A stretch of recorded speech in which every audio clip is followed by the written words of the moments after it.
He shares a look with Tsukauchi, and he knows they share the same feeling.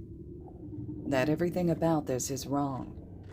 Al doesn't have his usual air of sarcasm and playfulness around him. His posture doesn't exude anything resembling the feeling of power anymore, or the carefully concealed anger that always seemed to be simmering just below the surface. Worst of all, the informant isn't observing anything anymore. Before, his eyes were always scanning the room or a person, plans forming, gathering information. Now, Al hasn't even looked up once. Tsukauchi takes out his notepad and pen. Shota moves to sit more upright on his old worn chair. Even though it's summer, the room feels chilly, and the metal furniture seems to be made from ice. Your name is Izuku Midoriya, correct? Silence. You are 16 years old and you live near Shizuoka Prefecture. Again, no reaction. Shota feels his irritation creeping up, and from the sound of irritated scribbling on his notepad, the same appears to be for Tsukauchi. Shota sighs. You know that not answering our questions won't help you. Something in the informant's body tenses. It's subtle, and Shota almost didn't notice it. He glances at the detective and the man nods slightly. Seems he noticed it too. Finally, a fucking reaction. If I may interrupt, I might have something that could make our informant a bit more talkative. A deal of some sorts. Of course the rat has planned some kind of deal. Al seems to perk up at the mention of a deal, if only slightly. Tsukauchi looks at Shota with raised eyebrows and Shota nods. Let's see if this works. The door of the interrogation room opens, and not much later the principal of UA is seated on Shota's shoulder. No, don't ask questions. It is what it is. And Shota has to suppress a shudder at the sadistic gleam in the rat's eyes. The principal folds his paws in front of him, and for a few minutes, he just observes the informant. The entire room being silent except for the buzzing of the light and the distant hustle and bustle of the police station. Shota is starting to think that Nezu is holding a one-sided staring contest when the principal breaks the silence. You know, you have fascinated me for quite some time, Al. Shota isn't entirely sure whether that is a good thing.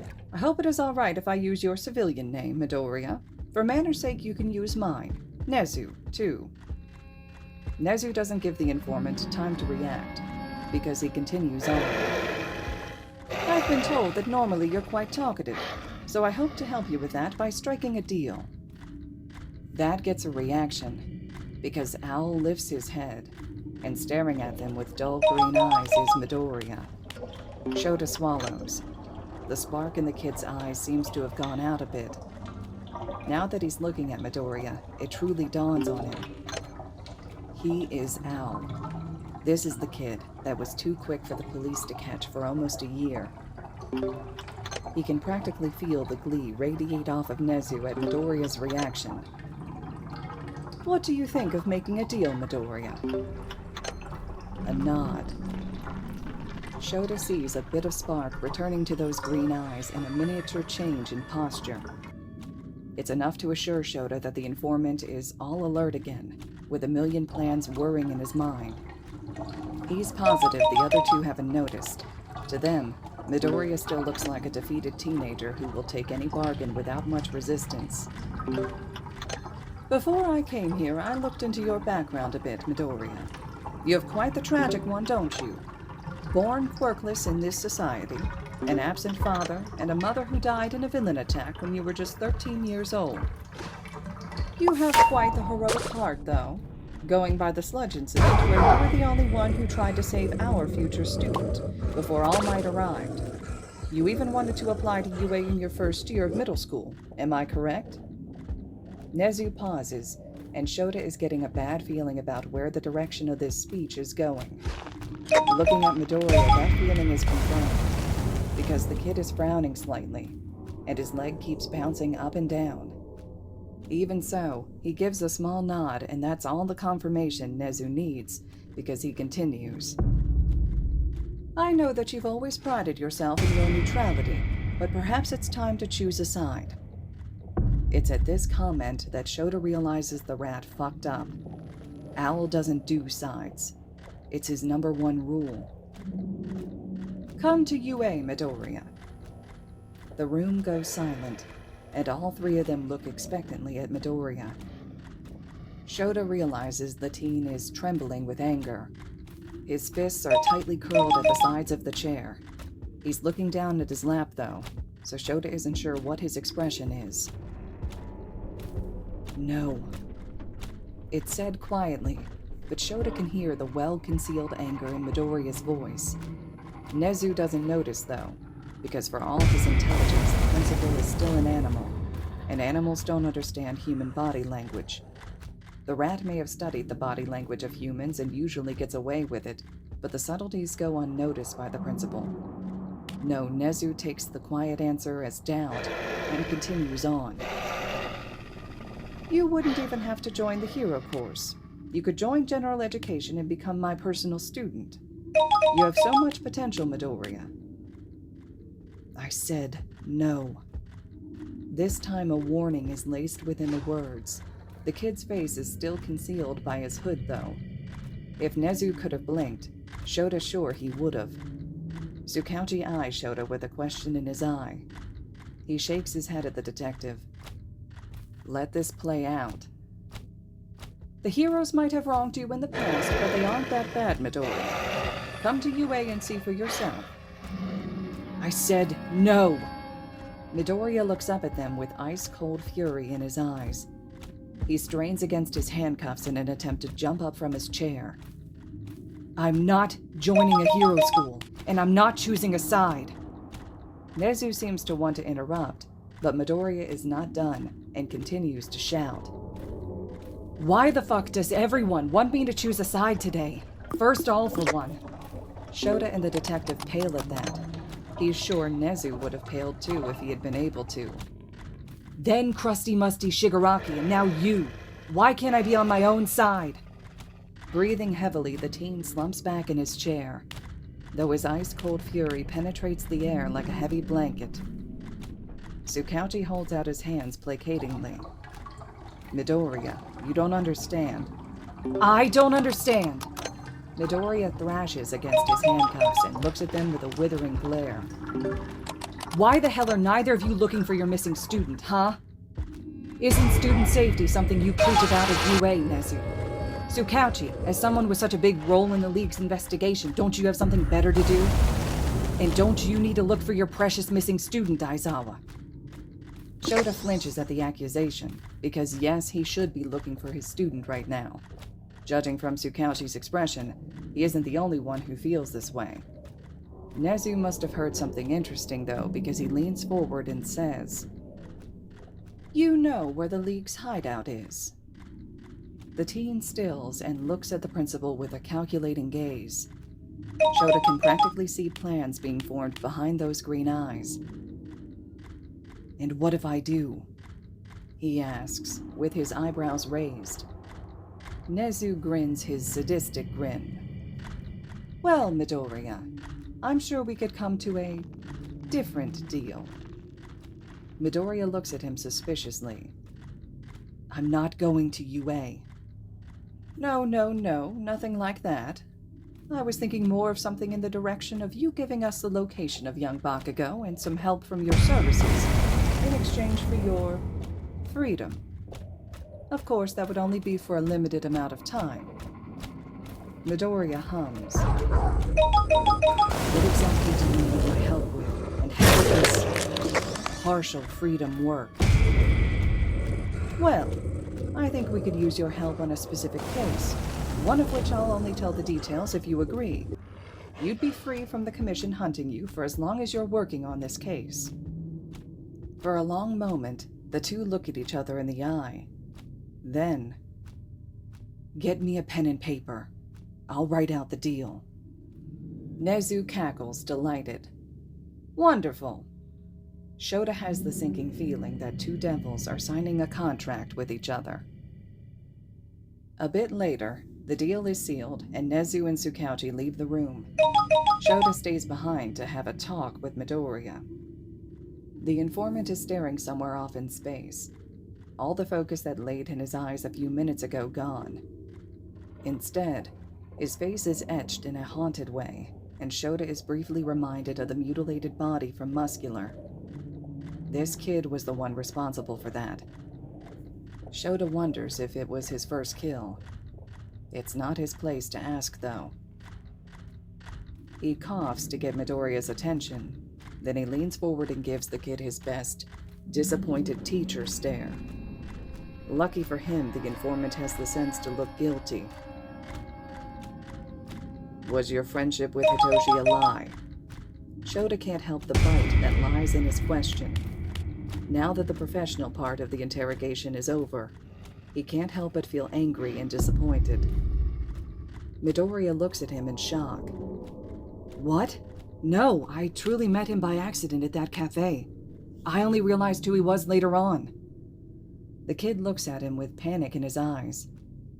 I would never fake a friendship and use someone in that way.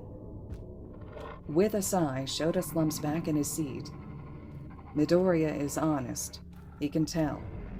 And that makes it so much more difficult to be angry.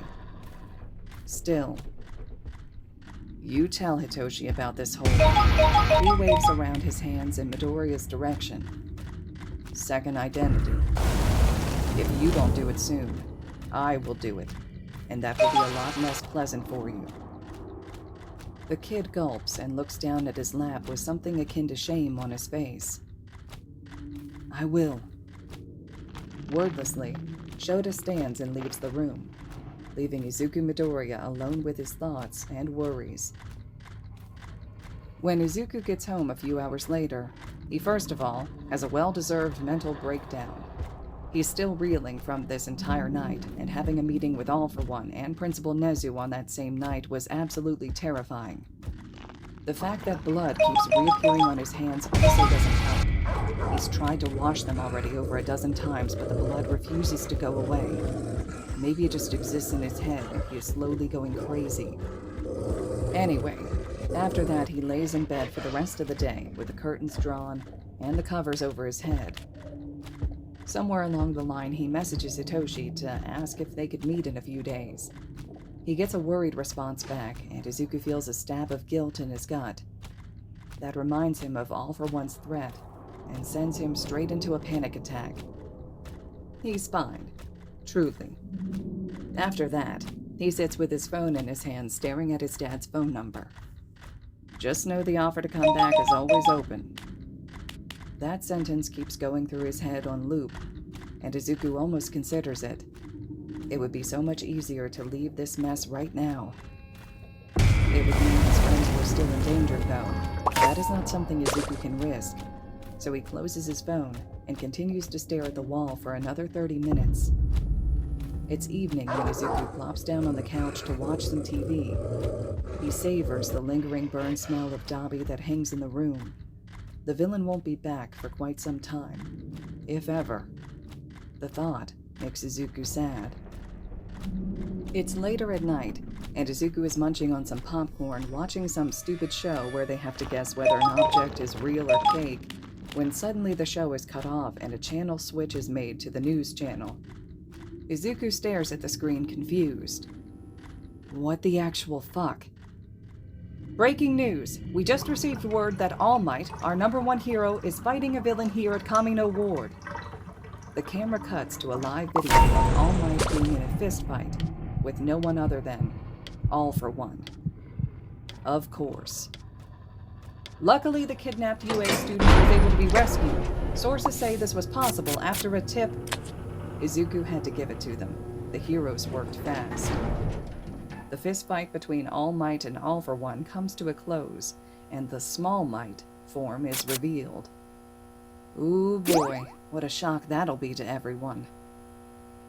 You're next, the former #1 says to the screen, pointing a finger, as All For One is locked up and driven away by special task forces. Izuku wonders whether All Might chose a successor. He must have, seeing as his power seems to be completely gone now. And yes, Izuku did find out about One For All. After digging the internet for a while, it wasn't so difficult to trace back all the one-for-all holders. Izuku slumps back on the couch with a sigh. Luckily, All for One was arrested. That was one less pissed-off person to worry about. Shiggy would never be able to threaten his loved ones the way All for One could. Speaking about the League, they unfortunately got away. Fuck. All right, listeners, this concludes Chapter 11 of Is Neutrality Not Enough?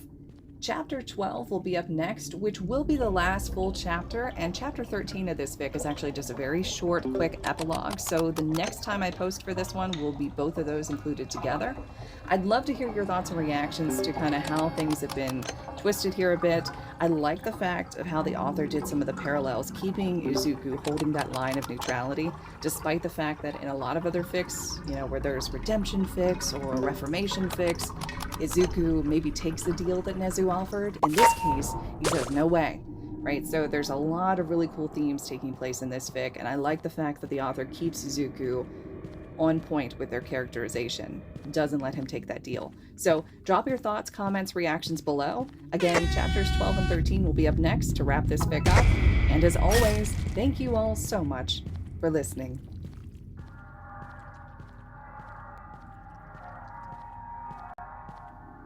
Hello listeners, this is Kat and welcome back to Put Your Hands Up Podfics. This will be the continuation of Is Neutrality Not Enough? This will be the final part, chapters 12 and 13. Hey. Izuku looks up and sees Hitoshi approaching the park bench he's sitting on. He'd asked his friend to meet him here in a park that they often visited to discuss the owl situation. Not that Hitoshi knew that, of course. Izuku first had to tell him. He was lying if he said he wasn't nervous to the point of almost throwing up. He gives his friend a nervous smile. Hi, how are you after, well, everything that happened? Hitoshi's smile disappears, and he sits down on the bench. He rakes his hand through his purple hair and answers, I'm okay, or as okay as I can be after seeing a classmate kidnapped. He chuckles lightly. We got scolded by Dad, though, when he found out about a rescue a few of my classmates did. That's good. Izuku tries for a wobbly smile but fails. Hitoshi, of course, notices. He always notices when Izuku is troubled by something, and frowns at him. Are you okay, though? I tried to text you a few times, but you didn't answer any of them. And then all of a sudden you want to meet here. He gestures at the park, not explaining anything. Izuku swallows thickly. That's what I wanted to talk to you about. Hitoshi doesn't say anything. He just patiently waits for Izuku to continue. It's one of the many things Izuku appreciates about his friend. Something he'll probably lose once this conversation is over. Izuku doesn't say anything for a while. Instead, he stares at the other park goers. There are kids playing on the playground, enjoying their holiday. Students are lounging on the grass and enjoying the warm weather together with friends. Some people are walking their dogs, or are savoring the coolness of an ice cream. Izuku gets the distinct feeling like he isn't part of this sunny and happy world anymore. Like there's a thin barrier between him and them. Maybe in a different universe he would have been one of those students who were now enjoying their holiday. In a different universe, his mother would still be alive, and he would not be being threatened by the League. But that isn't the case, because the only universe that Izuku knows is this one. And here he lives with the shadow side of society, the side that wakes at night, the underworld, the side of society that wasn't treated fairly, and maybe that's something Izuku wants to do something about. He wants more people to be part of the sun-filled world. He has an idea how. The seed was planted a while ago. He pushes all those thoughts away, though, because that's not what he has to worry about now. Izuku takes a deep breath, and he stares ahead as he starts. Do you remember when you found out that I knew Al? Hitoshi looks at him with a raised eyebrow. Of course. I don't know how I could forget that. Izuku presses his lips in a thin line. Well, I lied. The truth is, I am Al. With much effort, Izuku manages to turn his head and look at his friend. Hitoshi is staring at him with a frown. But, no, you're joking, right? I was interrogated by Eraserhead a few days ago. Izuku smiles sadly. He sees the moment his friend connects all the dots. His incredulous expression morphs into one of betrayal. Why didn't you tell me? His friend asks, a bit louder than normal, the pain in his voice raw. Izuku looks away and whispers, I didn't want you to choose between me or your parents. I'm sorry. I need time to think. Izuku watches his friend walk away. The echo of the pain in his voice feels like a sharp stab to his heart. A tear slides down his cheek. How did he lose everyone in a few days? Izuku sighs and stretches his arms above his head. After sitting behind his laptop for so long, he's stiff all over. He feels like he's finally getting somewhere with the case he's supposed to be helping the heroes with. It's about one of the Yakuza groups, the Shiei Hisaikai. They'd been connected to the rise in a new quirk drug. Izuku had heard rumors surrounding the boss's death and the new leader of the group, Kai Chisaki, or Overhaul. That's all he knew about the group, though, until he got stuck with the case. A message from his phone distracts Izuku, and he opens his phone to look at the text. It's a meme from Hitoshi. Izuku smiles and quickly sends a response back. It's been a month since the fight with his friend. After a week, Hitoshi texted him saying he wanted to speak with him. There had been a lot of shouting and a lot of tears. Eventually, they made up, though. The sight of Aizawa's face when Izuku entered their apartment was one that Izuku would never forget. He was grateful for the human interaction. Todoroki he hasn't spoken to anymore. It saddens him, but he knows it's better if Todoroki doesn't interact with him anymore. It would only bring him danger. The same goes for Mei, though Izuku has gotten his hands on a new burner phone, so they still text each other. He also hasn't heard a word from Dabi in the last month. That was a given, though. The man was probably stuck hiding out with the League. Izuku's heart clenches when he thinks about all the friendships he's lost, or had to let go in this past month. Risk of the job, he guesses. It's fine, though. It would have had to happen anyway, because soon he's going to Don't think about it.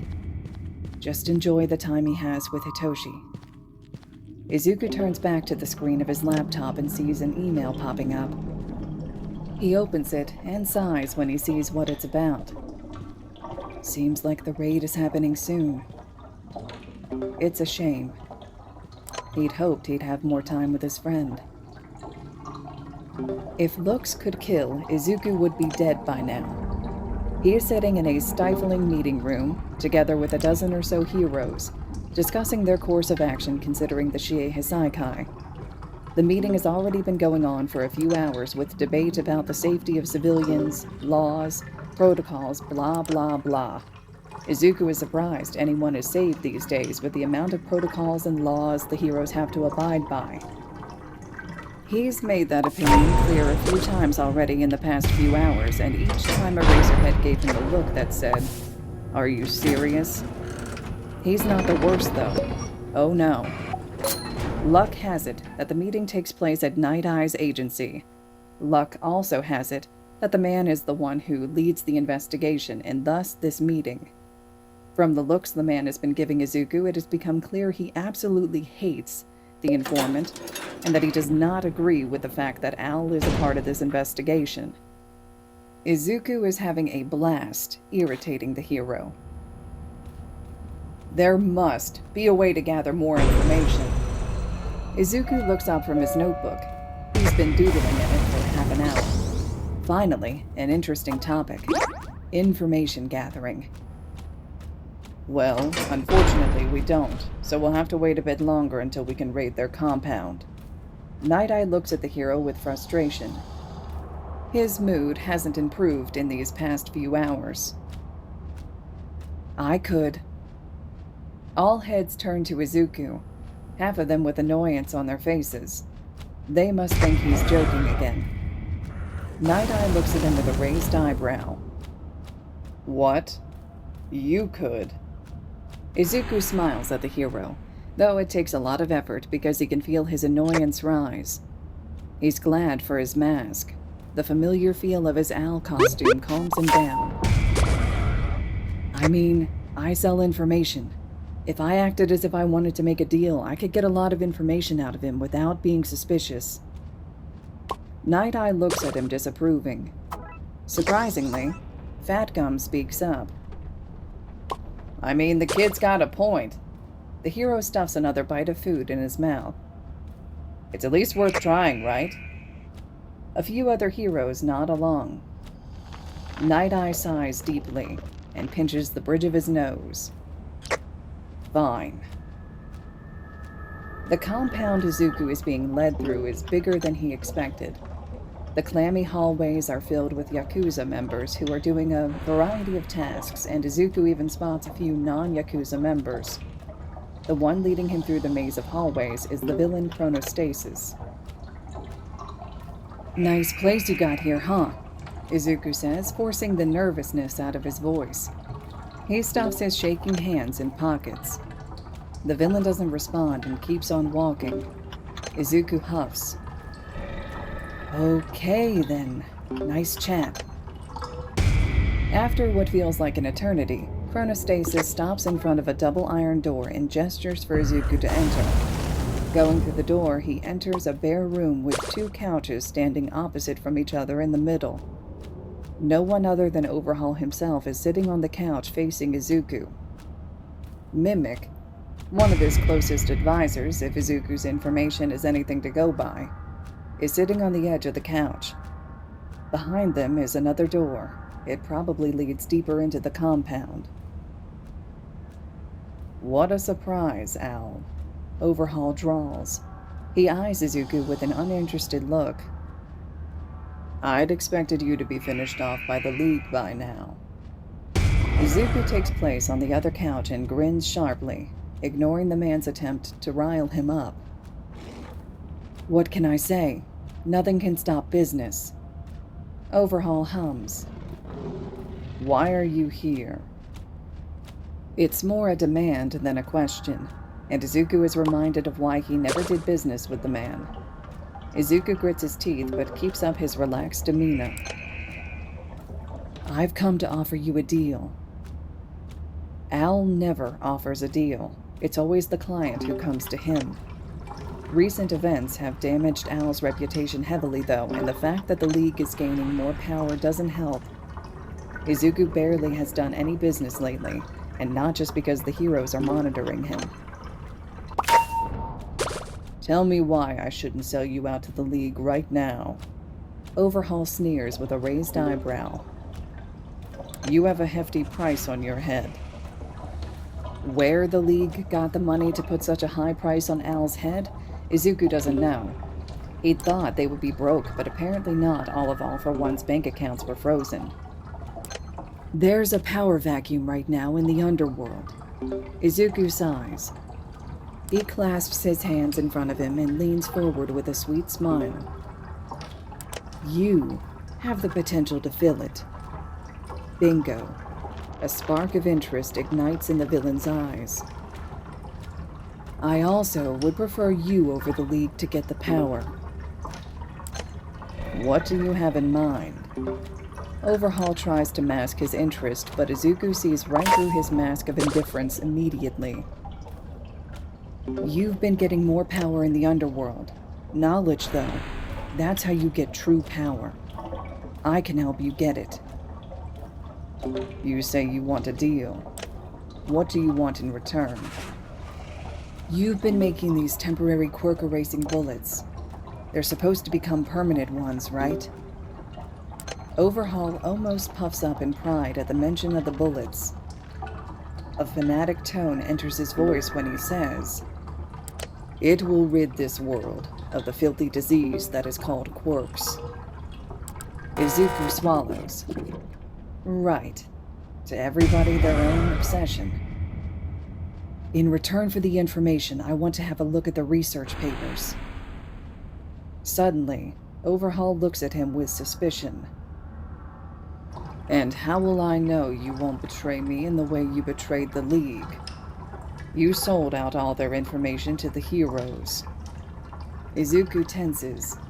He's reminded again of the hefty price he had to pay for his freedom. Al's reputation isn't what it used to be anymore.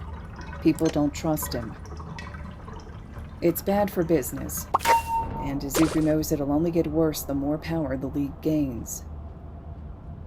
They'd already broken the contract, Izuku spits, letting his tension transform into anger. So just don't break it.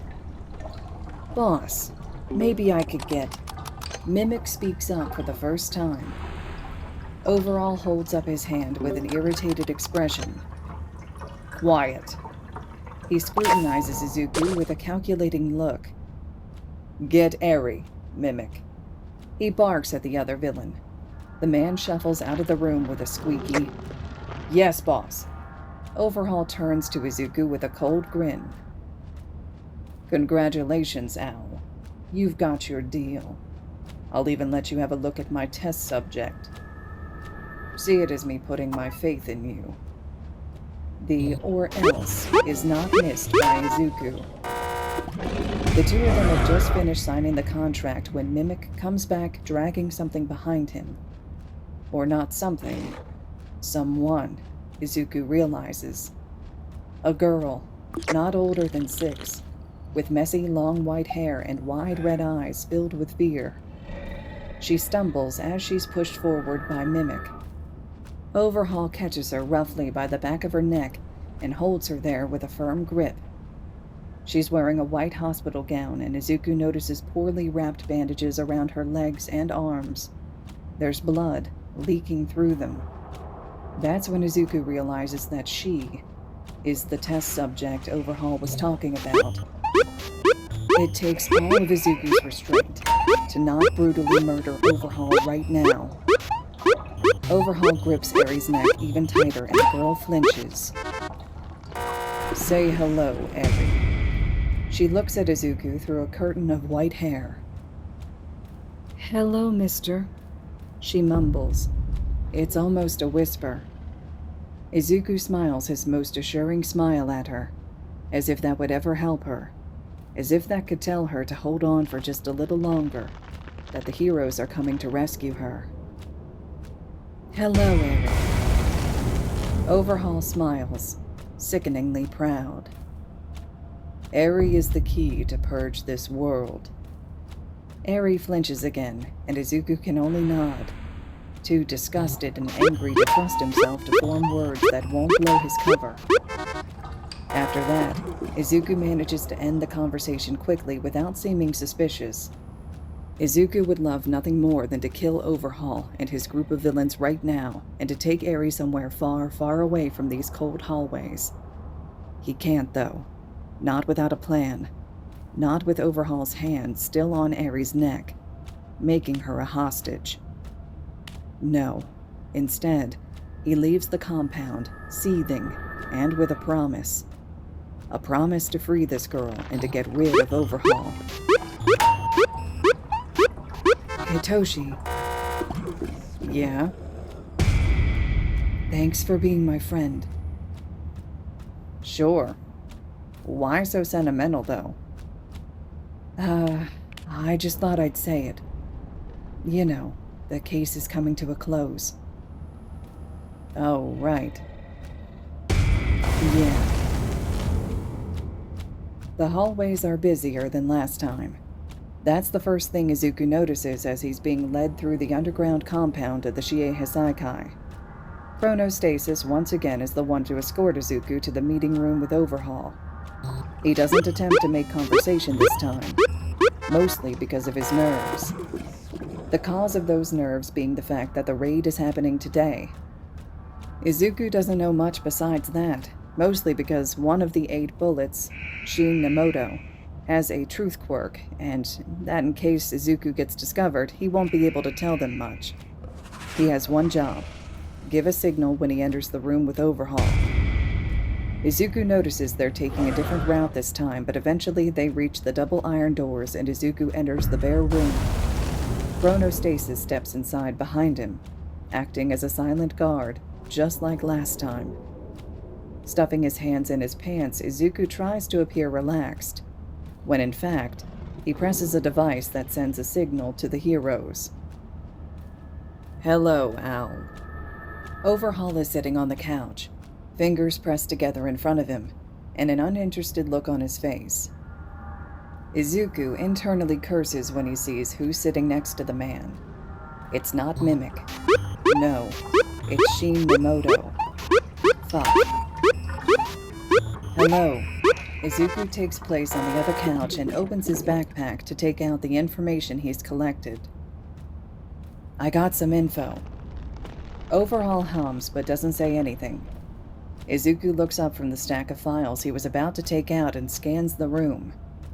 Nowhere in the room can he see anything that can hold the research papers. Normally that doesn't mean anything, but this time it sets Izuku's instincts on edge. Where is your part of the deal? The words come out a tad sharper than they should be. Before the villain can answer, one of the Yakuza members storms into the room, heaving for breath. The heroes have broken in. There is no spark of surprise in Overhaul's eye, only annoyance. Chrono, go with him. The two exit the room, leaving Izuku alone with Overhaul and Nemoto. Now, as to why we haven't brought our part of the deal with us. Overhaul looks at Izuku with cold anger. Izuku's stomach drops and his hand goes to the gun strapped to his side. Nemoto, ask him. All right, guys. The villain's face is not visible behind the plague mask, but Izuku can hear the mirth in his voice. Al, why are you here? Izuku tries to bite his tongue and not say anything, but it's useless. His mouth moves before he can try. I'm here to rescue Eri. Now that the words are out, he continues, his anger flaring up. You're a monster, Overhaul. You think I'd ever actually do business with you? Overhaul sighs with fake disappointment and starts removing his gloves. No. That's why selling you out to the League was my plan. It's a shame I'll kill you myself before that can happen, though. The other door in the room behind Overhaul opens, and Twice and Toga dart out. Al-kun, I missed you. I want to see you in pretty red. You betrayed Shigaraki. I'll kill you. Overhaul now has removed both his gloves and stretches his fingers with a face of disgust. It's a shame I have to kill someone who's superior to all of us in terms of quirk. You'll be a sacrifice to a clean world, though. He bends down to press his hands to the ground and... bang, bang. Shota's making his way inside the compound together with Rocklock, Night Eye, and his intern Lemillion. Their final destination? Overhaul. In other words, where Al and the tracker he's carrying with him are. They leave the villains behind for the police to gather and start heading in the direction of the tracker again. That's when the hallway starts moving. Watch out, this is Mimic's doing. Night Eye shouts. A big wave of concrete suddenly appears. Shota and Rocklock jump forward at the same time that Night Eye and Lemillion jump backwards to avoid the concrete wave. Then there is silence. Fuck. The motherfucker managed to divide us. Rocklock curses. He massages a spot on his shoulder. Even got my shoulder. He looks up. Are you okay, Eraser? Shota gives an affirmative grunt as he stares at the newly formed concrete wall. A face and then an entire body phases through the wall. Are you two okay over here? Yeah, we're fine, Rocklock answers. How about you? Same here, though that's quite a strong torque to be able to move concrete like this. Shota frowns. Mimic shouldn't be able to manipulate spaces like this. The hero student sighs. No, he shouldn't. Sir says he probably took some form of trigger.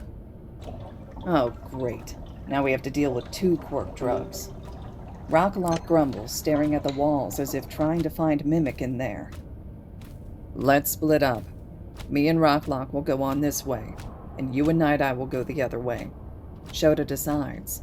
The longer they stay here, the longer Al has to be alone in one room with Overhaul. Lemillion nods. Sure thing. Good luck. And he disappears inside the wall again. Come on, let's go. Shota nods in the direction of the hallway. Bang, bang. The two look at each other and start running in the direction of the sound. Shota's heart is in his throat. Surely Al wasn't. They turn right when at the end of the hallway it splits up and almost immediately come across double iron doors. Inside, Shota hears sounds of fighting. When Shota throws open the doors, he sees Al fighting Nemoto, and surprisingly, also Toga and Twice. A body Shota doesn't immediately recognize is laying next to the couch in a pool of blood. Al-kun, your blood tastes delicious. Let me have some more. Al doesn't respond. Instead, he's busy ducking underneath a hit of Nemoto's. I'll kill you, you murdered boss. Rocklock and Shota immediately jump into the fray. Rocklock taking on Twice and Shota trying to capture Toga with his capture weapon. It's a dangerous dance he and Toga play. She almost seems to be made of water, as she evades his capture weapon time and time again, giggling all the way as she retaliates with her knives. Suddenly, Twice screams. No, my mask! I'm not whole! Am I the real me? Immediately, Toga darts away, dragging Twice with her. She pouts. Aw, the heroes are always such party poopers. Eraser, get her! Rocklock shouts, but it has no use. The two villains disappear through another door in the room, Twice screaming and tugging at his mask. Toga, with the words, Next time I'll see you in pretty red, Al-kun. Al, in the meantime, knocks Nemoto unconscious with a devastating blow to the head. He doesn't even acknowledge Toga. The door closes and Rocklock seems to want to go after them. Shota holds up a hand. Wait. They are not part of our mission. Let them go. Overhaul is priority. He turns to Al, only to see him get his backpack and start to move to the same door Toga and Twice just went through. Al, wait. What happened to Overhaul? He asks, with as much authority as he has learned in his years of being a teacher. The informant doesn't even turn around as he answers. He's dead. That's when Shota realizes that the body laying on the ground is the leader of the Shie Hisaikai, Overhaul. A bullet was shot clean through his head and through his heart. It is clear that the man wasn't going to get up anymore. Holy shit. Rocklock mumbles with an exasperated expression on his face. Shota's also not sure how to feel about the fact that Overhaul is suddenly dead. Night Eye here to everyone. We have Eri, so all personnel focus on apprehending all remaining Shie Hisaikai members. Rocklock looks at Shota with a relieved expression. You go take Al above ground. I'll join the police and help them with apprehending everyone. Shota nods and turns to Al. They managed to free Eri. so we won't have to go deeper into the compound to find her. Something in the informant's frame relaxes, and Shota can hear a shaky exhale. That's good. Come on now. Let's go. With a nod, the informant follows him, and the two of them start making their way back outside. Shota studies the kid for a while as they walk. The informant keeps looking straight ahead. Why did you kill Overhaul? It was either me or him. Al's face contorts into anger. He didn't deserve such a clean death. Shota doesn't comment on that last part. Instead, he asks, how did you even kill him? Didn't he have some sort of disassembling quirk? Al shrugs. I put some strong quirk suppressants in the bullets. He chuckles. Didn't think it would actually work that well. They arrive outside not much later. Police cars and ambulances are parked everywhere, and Shota is quickly needed somewhere else. He catches a glimpse of white hair in one of the ambulances before it drives away. Later, when all the heroes debrief, it is concluded that it was a successful raid. No one was too badly injured, and all members of the Shiei Hassaikai were apprehended. Al isn't present at the debriefing. He must have slipped away in the chaos ensuing the raid. Barry was brought to the nearby hospital and was being kept in the Special Hero Ward, where protection was a lot better. If Lemillion's words were anything to go by, she was doing well, considering what she had gone through. Shota is on patrol that night. He had to take over from Rocklock, who had a dislocated shoulder and couldn't patrol for a few days. He's swinging from rooftop to rooftop when he notices a familiar figure. He jumps down and lands in a crouch next to the figure. Hello again, Al. Shota sits down on the rooftop next to Al. The informant looks up from the street he was staring at, and Shota notices that he's not wearing his mask, only his green hoodie. What are you doing here, Eraserhead? It's asked softly, and with a sigh. Shota shrugs. Saw you sitting here, kid, so I thought I'd drop by. A hum. Midoriya turns away from Shota again, and this time he looks up at the stars, his eyes tracing the constellations. You should be more careful. Shota frowns. Every hero is on high alert, trying to catch you. Midoriya's shoulders tense, then slacken again. Then shouldn't you be trying to catch me right now? He asks sharply. Shota huffs. I think it's bullshit, so no. They're silent for a while, and Shota watches the city. From so high up, everything seems distant, and it's peaceful. The wind is refreshing this late in the summer, and it carries all the noise away. He can understand why Midoriya likes it up here. Does Hitoshi know? Shota asks after a while. The kid hums, not taking his eyes off the sky. About you leaving. Midoriya turns away from the sky and looks at Shota, blinking owlishly. Who said anything about me leaving? Shota rolls his eyes. I think we all know you don't plan on sticking around with the commission on your ass. The kid shrugs.